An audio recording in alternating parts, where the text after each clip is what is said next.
my Feel Good Breakfast Show. And just like that, you're back on your Feel Good show. It is Expresso on S3. Thank you for being here, because right now I want you to prepare to be inspired by a theatrical production that is both heartbreaking as it is uplifting. It is called REMO, a true story that brings to life the extraordinary journey of Ramiz Kasim, or aka REMO, former break dancer, graffiti artist, also a radio presenter who survived a near-fatal car accident and fell into a month-long coma, and also was later diagnosed with a rare nerve disease, which is multifocal motor neuropathy, or MMN. And through humor and honesty, of course, and resilience, Ramiz takes audiences on an unforgettable journey of survival, adaptation, and bringing that hope. And joining us right now on the couch is the performer himself, Ramiz Kasim, as well as award-winning director and actor Kim Blanchet-Adonis, to share more about this very deeply personal, emotional, and powerful production. So welcome. Thank you guys so much for being here. Thank you for having us. It is incredible. It is a mouthful, but of course, when dealing with a journey like yours, we've got to get into the details, Ramiz. So let's talk about this a little bit. I mean, your journey's been extraordinary, to say the very least. You survived a car accident, a coma, and of course, the rare nerve disease. And I really wonder what made you want to bring this deeply personal story to life and onto a stage. Just that. You know, it's important for people to know that there's light at the end of the tunnel. You know, going through an ordeal such as that car accident that had me, that I ended up in a coma with. And it's bringing the light to the dark that happens to us in our daily lives. You know, and it's just one of those things where it's a story to be told, because it is something that needs to be heard. Yeah.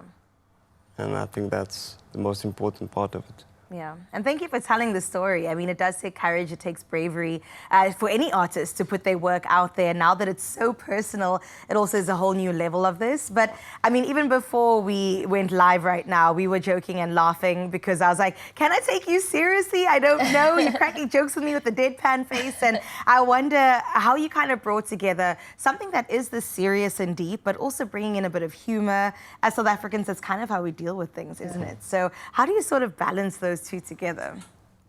I do stand-up comedy. And I think it's an important aspect to bring humor into any situation. Because it makes light of something serious, you know. And I'm also affording myself to laugh at the mistakes or things that happened to me in my life. Because we only have one life. Right? We only have one to live, so why not live it with light, laughter, and love? And I'm allowing the audience to take that moment to do the same for themselves. And also laugh at my story. Because not only is it a funny thing, I'm an Expresso. Look what brought me. Come on. You know what I mean? So, yeah. Oh, man. So it's just, we need to allow ourselves to do that for ourselves. I'd agree. I would agree. I mean, it really helps you navigate certain things. And also, life is deep, but it's also not that deep. So to kind of have that balance is so important. And I know from your perspective, Kim, it is something that you have to traverse along with Ramiz. I mean, this is your directorial debut. Congratulations. Thank you. How did you manage that? I mean, you're usually on the stage, writing and also acting. Now to swap the seats and lead, how did you do this? Yeah, I mean, this has been a very challenging experience, but also a very rewarding experience. Ramiz and I have been hanging out, getting to know each other since like late November. And we actually met when I did my first one-person show, which was He Had It Coming. And my director at the time, which is now my producer for the show, took me to Ramiz's house because they have a long-standing relationship. And he told me, okay, do one sketch, because it was sketch comedy, do one sketch for Ramiz. And to this day, we still remember that experience because Ramiz was watching me and he still said, like he felt something so deeply that day, and we didn't know that we would work together Right. now. Yeah. So we knew each other, but we had to get to know each other. And for me, as the director, I had to get to know Remi's story, because for me, it's really important that it's not theatricalized in a way that it's not true to who Remi's is. Right. And so that's what we kind of try to achieve through this process. I've had to be very patient and kind and loving and gentle.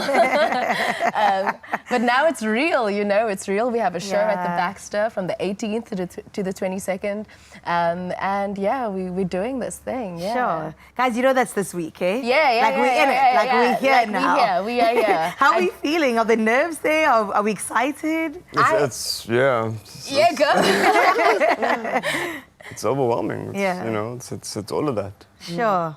I think also it's for me, it's like, it's my first time directing, and so it's really exciting for me, but it's also nerve-wracking because I want it to be really good. Yeah. But I also just want it to be true, and I want it to be raw, and that's really important to me, yeah. Oh, I love it. And I'm excited for it, for the vulnerability. Why not bring it on? Let's go. Yeah. But I did have a final question for you, Remi's. Just my own curiosity is at peak here about your adaptability.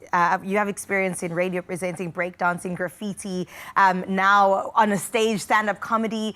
How do you even pivot into so many different roles? It's pushing boundaries. Yeah. It's making sure that you allow yourself to do that for you. Sure. You know, as a breakdancer, I loved doing it before the car accident. Yeah. I was talented. I did graffiti. Yeah. I was talented in that as well. Yeah. So it's just conjuring that imagination of it all, you know. It then led to other things. It pushed me into becoming more creative with my art. What can I do next? Yeah. What's next? So I did that, I did this. We might as well just go and do that. And that's how I see life.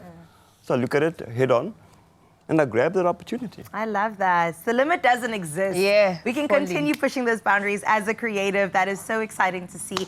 18th to the 22nd, that is this week at the Baxter. Yes, Get your Masambe tickets. Theatre. Get your tickets Masambe. at Web Web tickets. tickets. Web tickets. And there are the Web details tickets. on your screen right now, Expresso fam. If you find yourself in the mother city this week, clearly this is something that you have to spend your well-earned money on and also your time enjoying. REMO coming to you very soon.